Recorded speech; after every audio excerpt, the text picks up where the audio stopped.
Mes chers compatriotes, bonjour. Je voudrais vous parler un peu de la Cour européenne des droits de l'homme qui, ces temps-ci, fait parler d'elle pour deux sujets dont je vais vous parler dans un instant. C'est quoi la Cour européenne des droits de l'homme? Bien qu'elle porte le mot Europe, il ne faut pas la confondre avec tout ce que l'on appelle les institutions européennes.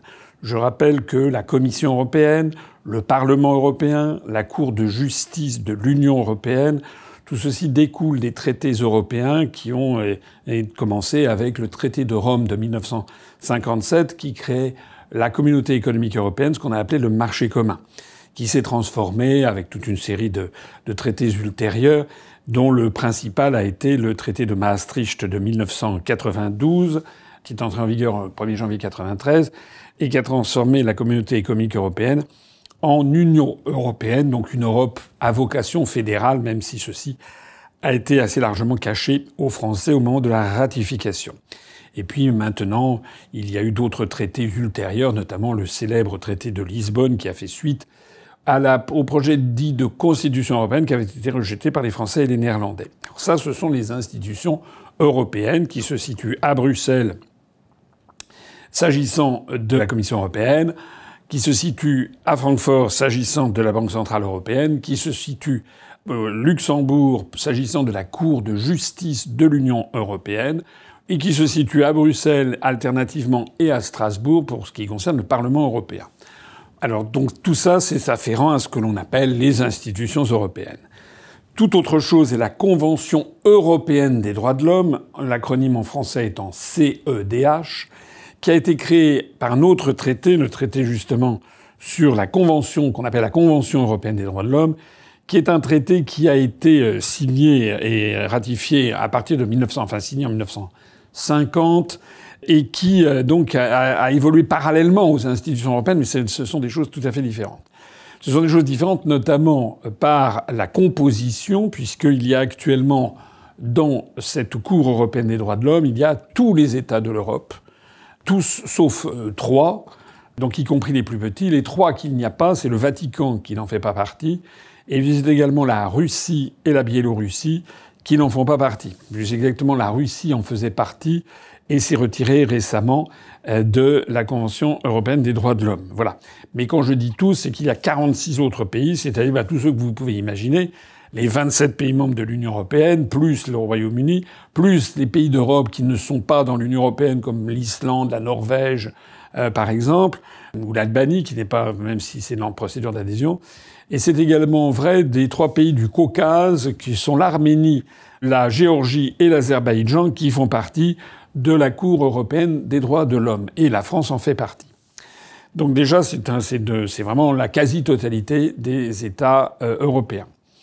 Il faut une précision aussi, c'est que, bien que ça ait été signé en 1950, la France n'avait pas ratifié ce traité, n'était pas dans la Cour européenne des droits de l'homme. De Gaulle avait refusé d'entrer dans ce machin. Il considérait que toutes les institutions supranationales étaient, je le cite, il l'avait dit de cette façon un peu imagée et un petit peu vulgaire, il avait dit ça à Alain Peyrefitte en disant que c'était tous ces organismes supranationaux étaient bons pour attraper la vérole, disait-il. Donc il avait refusé que la France entre à la Cour européenne des droits de l'homme. Georges Pompidou, pareil. Et en fait, la France est entrée à la Cour européenne des droits de l'homme d'une façon un petit peu subreptice, après le décès de Georges Pompidou le 2 avril 1974, pendant l'intérim organisé par Alain Poher, qui était le président du Sénat, qui était un centriste. C'est lui qui en a profité pour faire entrer la France en 1974. Donc vous voyez que c'est quand même quelque chose qui est entré un petit peu par la bande. Alors cette Cour européenne des droits de l'homme, c'est une institution supranationale qui est constituée de juges qui sont élus dans chaque État. Chaque État envoie un juge qui n'est pas censé représenter son État. Actuellement, pour la France, c'est M. Guillaumard, qui est un fonctionnaire français qui a fait le Conseil d'État et qui a été élu par la France et qui même d'ailleurs préside actuellement la Cour européenne des droits de l'homme. Donc cette Cour européenne, elle est censée permettre aux États et aux particuliers d'intervenir pour dire le droit et pour faire respecter la Convention européenne des droits de l'homme qui s'inspire de la Déclaration française des droits de l'homme et du citoyen de 1789, mais qui va bien au-delà, d'autant plus au-delà d'ailleurs que depuis 1950 qu'existe la CEDH, elle n'a pas arrêté d'étendre son pouvoir. C'est ce qu'on appelle le pouvoir des juges et de produire des juridictions et des décisions qui s'imposent et qui vont très largement au-delà de ses fonctions d'origine, puisqu'elle, en fait, elle véhicule une vision du monde qui est tout à fait contestable d'ailleurs, et qui est la vision des juges. Il faut y ajouter que là-dedans, il y a eu par ailleurs une infiltration. C'est pas moi qui le dis, le Figaro avait publié une étude qui avait montré qu'il y avait parmi les juges qu'il y a à la Cour européenne des droits de l'homme, il y en a un certain nombre, de l'ordre de 10 ou 15%, qui en fait ont été infiltrés par George Soros pour imposer un agenda tout à fait mondialiste. Voilà. Alors, cette Cour européenne des droits de l'homme, elle connaît une croissance énorme puisque en 1990, il y avait eu 5000 recours au cours de l'année déposés à la Cour européenne des droits de l'homme. Et en 2013, c'est-à-dire 23 ans après, il y a eu 13 fois plus de recours qui ont été déposés à cette Cour européenne, puisqu'on est passé de 5 000 à 65 000 recours. Je ne sais pas si vous voyez le problème. 65 000, ça veut dire qu'il y en a, comme il y a 52 semaines dans une année, ça veut dire qu'il y a à peu près 1100 ou 1200 recours qui arrivent chaque semaine à la Cour européenne des droits de l'homme, émanant des 46 États, ce qui fait, ça fait, je sais pas, à peu près 180 par jour. Voilà, un petit peu. Donc c'est complètement encombré par les recours.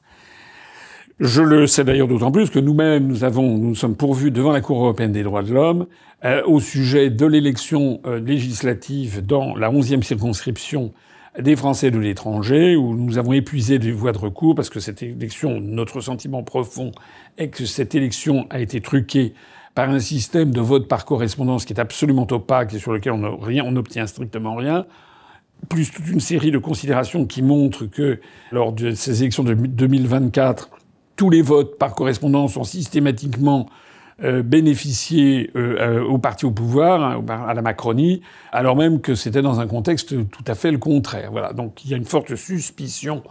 Pour ce qui nous concerne, nous considérons que ce scrutin a été truqué.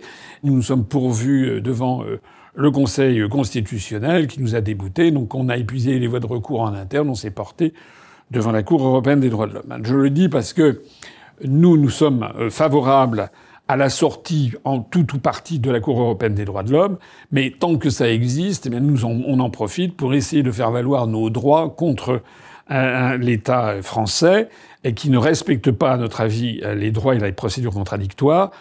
D'ailleurs, si on sortait de la Cour européenne des droits de l'homme, on pourrait aussi ne sortir que partiellement en dénonçant certains articles et pas d'autres. Il nous appartiendrait de le faire. Mais j'en viens au sujet du jour qui vont vous montrer un petit peu en quoi c'est problématique. Il y a deux sujets tout à fait d'actualité ces jours-ci que l'on apprend venant de la Cour européenne des droits de l'homme.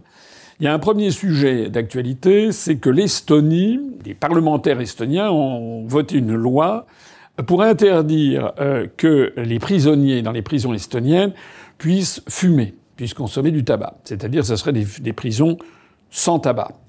Et alors, je ne sais pas quelle est la procédure qui a été suivie. Il y a certainement un faire-valoir d'un prisonnier qui a réussi à franchir tous les stades à l'intérieur de l'Estonie, puis qui a épuisé toutes les voies de recours et qui s'est porté désormais devant la Cour européenne des droits de l'homme. Et la Cour européenne des droits de l'homme a décidé que c'était contraire aux droits de l'homme d'interdire à des prisonniers de fumer. Alors, c'est quand même quelque chose qui est éminemment contestable. Enfin, je veux dire, c'est quand même...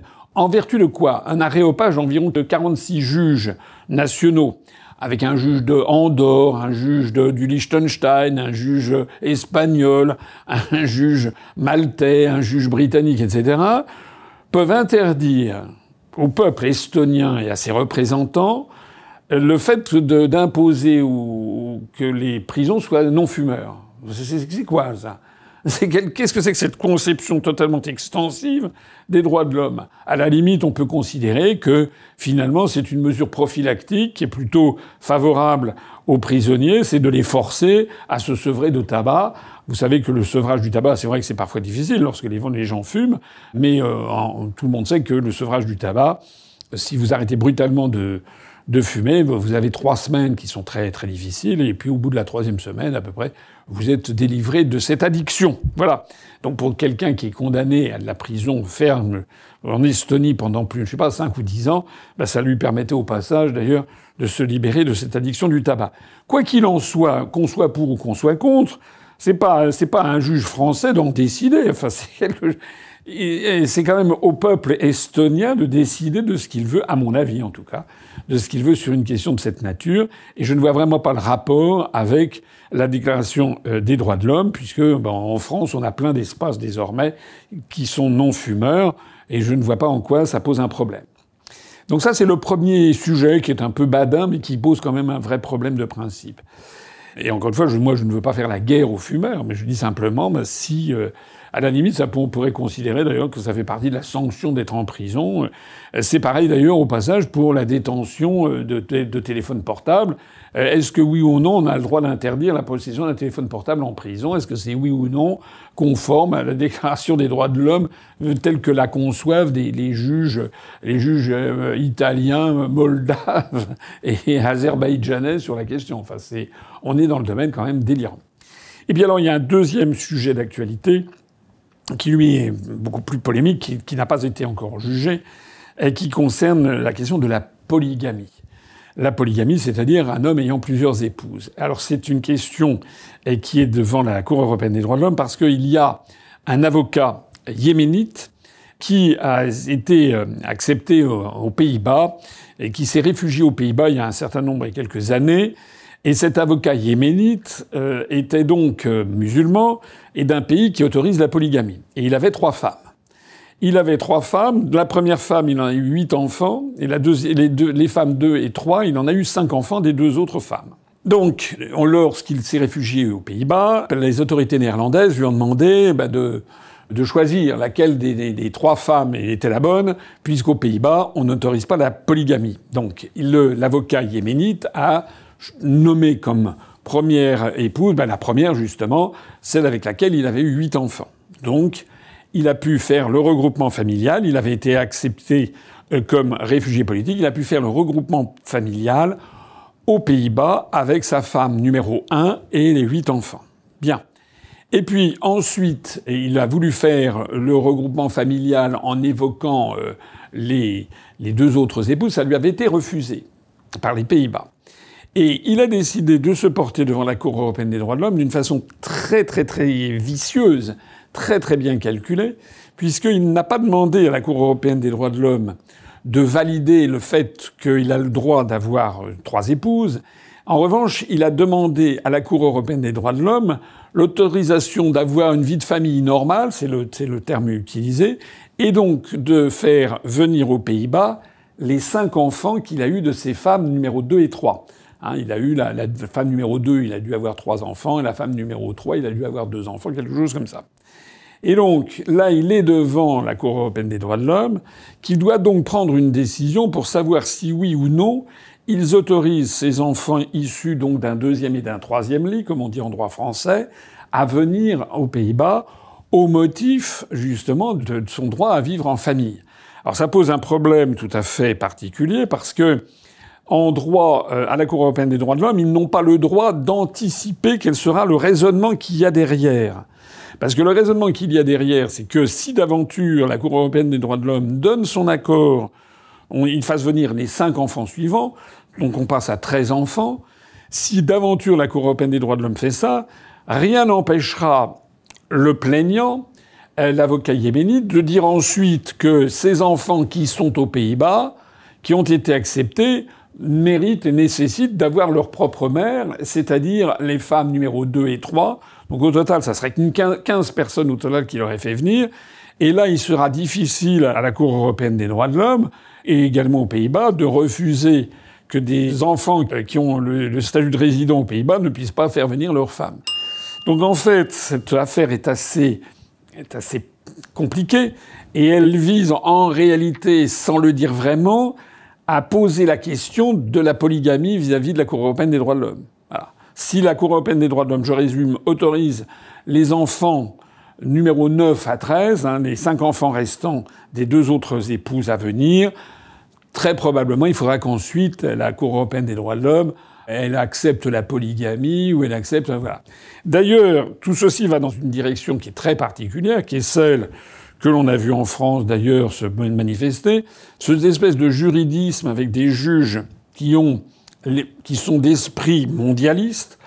J'ai dit tout à l'heure que George Soros était là-dedans comme un poisson dans l'eau, et donc une espèce d'indifférentisme général, comme si toutes les civilisations, toutes les cultures, tout ça se valait.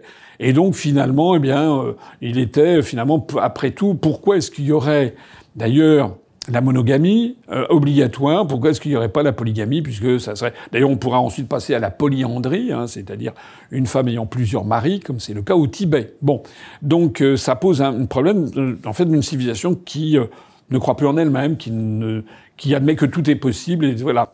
D'ailleurs, on pourra ensuite aller beaucoup plus loin, parce que comme l'avait rappelé Madame Marlène Schiappa, je ne sais pas si vous vous rappelez, on pourrait envisager aussi d'avoir des troupes, des familles où il y ait 3 personnes qui soient liées par les liens du mariage. Pourquoi finalement il y aurait 3 personnes de même sexe? Et puis, ça peut aller très loin. On peut aussi dire en vertu de quoi finalement je ne pourrais pas me marier avec quelqu'un de très jeune. Donc on peut très bien considérer qu'il faut aussi autoriser le mariage avec des jeunes enfants non pubères. Et puis pourquoi pas aller au-delà aussi, alors peut-être pas jusqu'à se marier avec des animaux, mais enfin il y a quand même un vrai problème. C'est-à-dire qu'à partir du moment où... Alors, on attend ce sujet. Et je voulais vous en parler parce que c'est vraiment un sujet fondamental. C'est-à-dire que maintenant, avec ce système de gouvernement des juges, on l'a vu sur d'autres affaires, j'aurai peut-être l'occasion d'y revenir, que ce soit les décisions du Conseil d'État, que ce soit les décisions du Conseil constitutionnel, ou que ce soit les décisions de certains tribunaux administratifs, que ce soit d'ailleurs des tribunaux d'instance de la justice normale, on a de plus en plus une extension du domaine de la justice et qui déborde maintenant sur des véritables choix de société. Et donc là, il y a un vrai sujet, un vrai sujet, et qui est que ces dérives, enfin moi je considère que ce sont des dérives, est-ce que c'est encore compatible avec ce qu'on appelle une démocratie? Je rappelle que la démocratie, c'est démos, le peuple en grec, kratos, le pouvoir. Démocratie, c'est démos kratos, le pouvoir du peuple. Normalement, c'est le peuple qui doit décider. C'est au peuple de décider si oui ou non il autorise la monogamie, la polygamie. À mon avis, en tout cas, c'est ce qu'il me semble. C'est la raison pour laquelle je voulais attirer votre attention là-dessus en vous rappelant 2 choses. C'est que pour ce qui nous concerne, nous proposons aux Français, et je suis le seul candidat à le proposer, d'inscrire dans la Constitution française que la France est une république laïque de tradition chrétienne. Donc ça veut bien dire ce que ça veut dire. La France est une république laïque. C'est d'ores et déjà écrit dans la Constitution. Ça veut dire que tout le monde en France a le droit de pratiquer la religion de son choix, d'aller à la mosquée, d'aller à la synagogue, d'aller au temple hindou, d'aller dans un temple confucéen, etc. Donc tout ça, évidemment, d'aller dans une église catholique ou dans un temple protestant. Évidemment aussi d'aller dans une réunion de la pensée rationaliste, vous savez, les athées militants. Donc tout ça est autorisé. Mais de tradition chrétienne. Donc il y a ce bémol que nous voulons apporter dans la Constitution. C'est-à-dire que la manifestation de la religion, des autres religions minoritaires en France, doit aller, mais ne doit pas aller jusqu'à bouleverser complètement l'identité nationale du pays. Voilà. C'est-à-dire, on peut très bien, d'ailleurs c'est la grande majorité des musulmans, il faut le reconnaître, on peut très bien être musulman et accepter d'être dans un pays où l'on interdit la polygamie. Voilà. Donc ça veut dire que la France doit interdire la polygamie. En tout cas, c'est le point de vue que l'on propose aux Français. On est à peu près certain quand même que l'écrasante majorité des Français, y compris d'ailleurs beaucoup de Français d'origine immigrée et beaucoup de Français musulmans, notamment des femmes musulmanes, il y en a beaucoup qui ne sont pas favorables à la polygamie. Bon, donc nous, voilà ce que l'on propose aux Français. Et à partir du moment où on aura mis ça dans la Constitution française, eh bien ça veut dire que les juges pourront très bien s'appuyer sur ce morceau de phrase « La France est un pays de tradition chrétienne », comme je l'ai déjà dit, pour interdire la polygamie, pour interdire la polyandrie, pour interdire les manifestations extérieures trop ostentatoires des religions non chrétiennes. Je pense en particulier à les appels du Mouezzin ou la construction de mosquées avec des minarets beaucoup trop ostentatoires qui feraient ressembler des villes de France à des villes d'Arabie Saoudite, etc. Tout ceci, j'ai déjà eu l'occasion de le dire parce que je pense qu'un chef d'État, c'est quelqu'un qui doit anticiper et voir loin les problèmes arriver. Je pense que ça, c'est pour assurer la paix civile. Et d'ailleurs, je sais qu'à l'UPR, nous avons beaucoup de Français, comme je l'ai dit, d'origine immigrée, beaucoup de Français musulmans, qui sont d'accord avec ce que je dis, parce qu'ils estiment qu'il est tout à fait normal qu'un chef d'État français fasse respecter ce que souhaite l'écrasante majorité du peuple français et qu'il n'y ait pas cet indifférentisme. De la même façon qu'ils savent que, personnellement, je respecte parfaitement les civilisations étrangères et qu'il ne me viendrait pas à l'esprit d'imaginer qu'en Arabie Saoudite, par exemple, on va autoriser la construction d'églises par centaines ou alors des plages de nudistes. Ça n'est pas nos affaires, c'est les affaires du peuple saoudien, de la même façon que les affaires du peuple français concernent le peuple français et ne concernent pas un aréopage de 46 juges venus de tous les horizons et qui sont en partie derrière financés, soutenus par George Soros. Et puis ça, c'est donc la modification que nous proposerons, la modification constitutionnelle que je proposerai si je suis élu président de la République par un référendum. C'est les Français qui décideront si oui ou non ils acceptent de modifier, de faire cet ajout à la Constitution française. Et puis également, nous proposerons des référendums, par exemple, justement, pour préciser davantage encore, on précisera est-ce que oui ou non vous êtes favorable à l'autorisation de la polygamie ou à son interdiction en France. Voilà. Et c'est le peuple français qui décidera. Voilà. Moi, je suis démocrate. Je veux rétablir la démocratie contre notamment un pouvoir exorbitant des juges.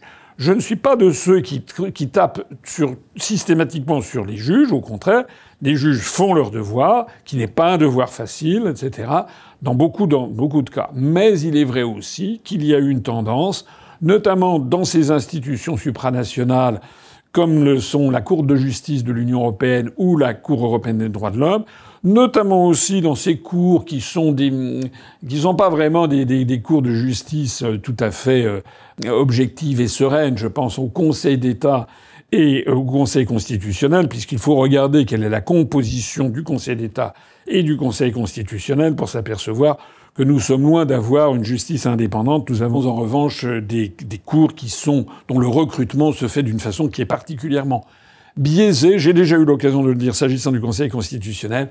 J'aurai l'occasion de faire également des propositions s'agissant du Conseil d'État. Merci de m'avoir écouté. Si vous estimez que cette vidéo est importante, et je pense qu'elle l'est, réfléchissez, faites-la circuler. Merci de m'avoir écouté. Vive l'UPR et vive la France.